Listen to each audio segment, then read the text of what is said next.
and we're back to learning Inkscape in the year day 29. Let us create a simple emoji design.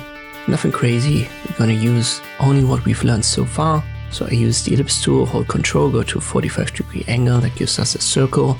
I use a yellowish fill and a black stroke. Stroke you can adjust by holding Shift and left clicking on these swatches. Fill will be adjusted without holding Shift and left clicking on the swatches.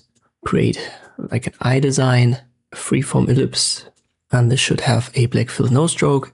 I haven't yet talked about alignment and positioning things, grouping things. Therefore, we're gonna reposition this very simply. If you want it to be perfectly positioned, you can just drag it to the center of the big yellow circle and then use the arrow keys to right and left and just count the steps. So if you go 50 steps to the right, go for the left eye, also 50 steps, but this time to the left obviously, and that way they will be in center.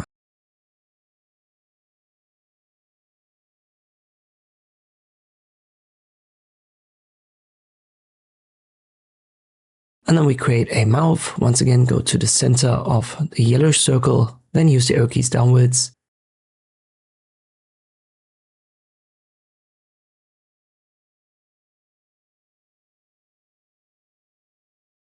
But let me actually size this eye a little bit down. Control C, Control V to copy paste, and then I position it on the other eye and put it right there. And you can see you can actually create designs already with the simple things that I've shown you so far in this Inkscape playlist. So you can use ellipses, you can use the fill, the stroke, and then you can use the arrow keys to position your stuff. Potentially you could also rotate it. I've shown you that already.